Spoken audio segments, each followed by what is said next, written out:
जय श्री राधे कृष्णा। आप सभी का हमारे YouTube चैनल पर बहुत बहुत स्वागत है। आइए आज सुनते हैं संपदा माता की कथा। होली का त्योहार हिंदू धर्म का प्रमुख त्योहार है। होली के बारे में कई पौराणिक कथाएं प्रचलित हैं, जिसमें प्रमुख कथा भक्त प्रहलाद की है। लेकिन 26 मार्च दिन मंगलवार को संपदा माँ की पूजा की जाएगी। इस दिन महिलाएं संपदा माँ के नाम का डोरा बांधकर विधि विधान से व्रत रखती हैं व कथा सुनती हैं। इस व्रत में मिठाईयुक्त भोजन से व्रत का पारण किया जाता है। इस दिन जो डोरा बांधा जाता है वो बैशाख माह के किसी शुभ दिन खोल दिया जाता है। जिस प्रकार डोरा बांधते समय कथा पढ़ी अथवा सुनी जाती है, वैसे ही डोरा खोलते समय भी कथा का श्रवण करना चाहिए। पूजा की थाली में सारी पूजन सामग्री रख लें। फिर संपदा देवी का 16 तार के सूत का डोरा लेकर इसमें 16 गांठें लगाएं। गांठें लगाने के बाद उस डोरे को हल्दी में रंग लें। फिर एक चौकी पर रोली चावल के साथ कलश स्थापित कर उस कलश पर डोरा बांध दें। इसके बाद कथा सुनें। कथा सुनने के बाद संपदा देवी का पूजन करें। उसके बाद संपदा देवी का डोरा धारण करें। संपदा माँ के पूजन के बाद सूर्य को अर्घ्य दें। तो आइए पूजा विधि के बाद सुनते हैं संपदा माता की कथा। तो बोलिए संपदा माता की जय, लक्ष्मी माता की जय। एक समय की बात है। राजा नल अपनी पत्नी दमयंती के साथ बड़े प्रेम से राज्य करता था। होली के अगले दिन एक ब्राह्मणी रानी के पास आई। उसने गले में पीला डोरा बांधा था। रानी ने उससे डोरे के बारे में पूछा तो वह बोली, डोरा पहनने से सुख संपत्ति अन्न धन घर में आता है। रानी ने भी उससे डोरा मांगा। उसने रानी को विधिवत डोरा देकर कथा कही। रानी के गले में डोरा बंधा देख राजा नल ने उसके बारे में रानी से पूछा। रानी ने सारी बात बता दी। तब राजा बोले, तुम्हें किस चीज की कमी है? इस डोरे को तोड़कर फेंक दो। रानी ने देवता का आशीर्वाद कहकर उसे तोड़ने से मना कर दिया, परंतु राजा ने वह डोरा तोड़कर फेंक दिया। रानी बोली, राजन, ये आपने ठीक नहीं किया। उसी रात राजा के स्वप्न में 2 स्त्रियां आईं। एक स्त्री बोली, राजन, मैं यहां से जा रही हूं। दूसरी स्त्री बोली, मैं तेरे घर आ रही हूं। इसी प्रकार के स्वप्न 10-12 दिन तक राजा का आते रहे। ऐसे स्वप्न प्रतिदिन आने से राजा उदास रहने लगा। तब रानी ने राजा की उदासी का कारण पूछा, तो राजा ने स्वप्न की बात बता दी। रानी ने राजा से उन दोनों स्त्रियों का नाम पूछने को कहा। तब राजा ने उनसे उनके नाम पूछे तो जाने वाली स्त्री ने अपना नाम लक्ष्मी तथा आने वाली स्त्री ने दरिद्रता बताया।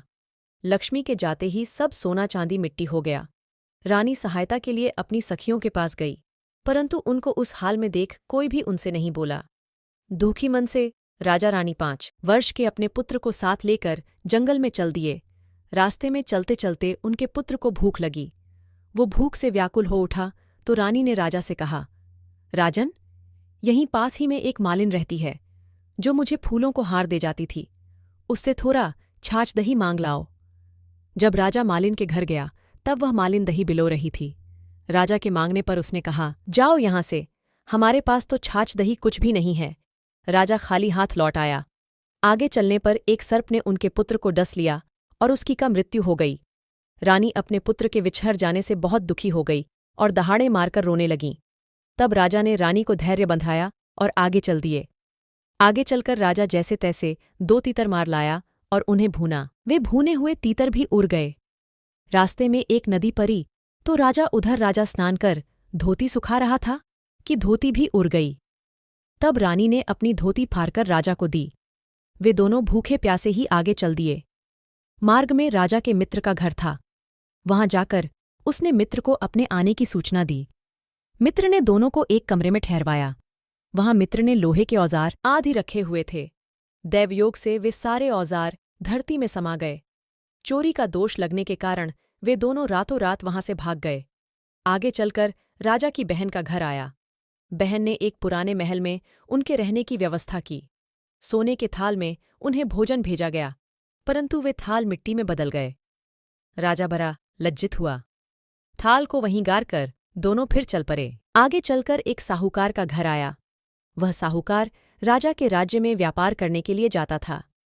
साहूकार ने भी राजा को ठहरने के लिए पुरानी हवेली में सारी व्यवस्था कर दी। पुरानी हवेली में साहूकार की लड़की का हीरों का हार लटका हुआ था। पास ही दीवार पर एक मोर अंकित था। वह मोर ही हार निगलने लगा। यह देखकर राजा रानी वहां से भी चले गए। अब रानी बोली, किसी के घर जाने के बजाय हम लोग जंगल से लकड़ी काट व बेचकर ही हम अपना पेट भर लेंगे। रानी की बात से राजा सहमत हो गया। अतः वे एक सूखे बगीचे में जा पहुंचे। राजा रानी ज्यों ही बाग में पहुंचे त्यों ही वह बाग हरा भरा हो गया। उसे देखकर बाग का मालिक भी बड़ा प्रसन्न हुआ। उसने देखा वहां एक स्त्री पुरुष सो रहे थे। उन्हें जगाकर बाग के मालिक, तुम कौन हो?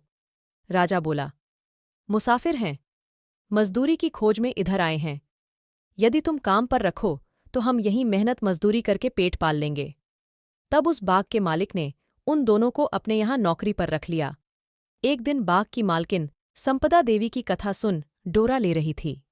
रानी के पूछने पर उसने बताया कि यह संपदा देवी का डोरा है। रानी और राजा ने दोनों के नाम पूछे तो आने वाली ने अपना नाम लक्ष्मी और जाने वाली ने दरिद्रता बताया। राजा ने दोनों के नाम पूछे तो आने वाली ने अपना नाम लक्ष्मी और जाने वाली ने दरिद्रता बताया। राजा ने लक्ष्मी से पूछा, अब जाओगी तो नहीं? लक्ष्मी बोली, यदि तुम्हारी पत्नी संपदा जी का डोरा लेकर कथा सुनती रहेगी तो मैं नहीं जाऊंगी। यदि तुम डोरा तोड़ दोगे तो चली जाऊंगी। बाग की मालकिन जब वहां की रानी को हार देने जाती तो दमयंती हार गूंथकर देती। हार देखकर रानी बड्डी प्रसन्न हुई। उसने पूछा, यह हार किसने बनाया है? तो मालिन ने कहा, कोई पति पत्नी बाग में मजदूरी करते हैं, उन्होंने ही बनाया है। रानी ने मालिन को दोनों परदेसियों के नाम पूछने को कहा। उन्होंने अपना नाम नल दमयंती बता दिया। उनके नाम सुनकर वह मालिन दोनों से क्षमा याचना करने लगी। राजा ने उससे कहा, इसमें तुम्हारा क्या दोष है? हमारे दिन ही खराब थे। अब दोनों अपने राजमहलों की तरफ चले। राह में साहूकार का घर आया। वह साहूकार के पास गया। साहूकार ने नई हवेली में उनके ठहरने का प्रबंध किया तो राजा बोला, मैं तो पुरानी हवेली में ही ठहरूंगा। वहां साहूकार ने देखा दीवार पर चित्रित मोर नौलखे हार उगल रहा था। साहूकार ने राजा के पैर पकड़ लिए। राजा ने कहा, दोष तुम्हारा नहीं, मेरे दिन ही बुरे थे। राजा आगे चलकर बहन के घर पहुंचा। बहन ने नए महल में ही रहने की जिद की। पैरों के नीचे की धरती खोदी तो हीरों से जड़ित थाल वहां से निकल आया। राजा ने बहन को वह थाल भेंट स्वरूप दिया। राजा आगे चल मित्र के घर पहुंचे तो उसने नए मकान में ठहरने की व्यवस्था की, परंतु राजा पुराने कमरे में ही ठहरा। वहीं मित्र के लोहे के औजार मिल गए। आगे चले तो नदी किनारे जहां राजा की धोती उड़ गई थी वह एक वृक्ष से लटकी हुई मिली। वहां नहा धोकर धोती पहने राजा आगे चला तो देखा कि कुंवर खेल रहा है। माँ बाप को देखकर उसने उनके पैर छुए। वह भाई उनके साथ चल दिया।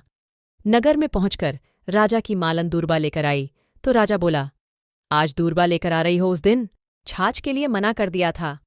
रानी ने राजा से कहा, वह तो तुम्हारे बुरे दिनों का प्रभाव था।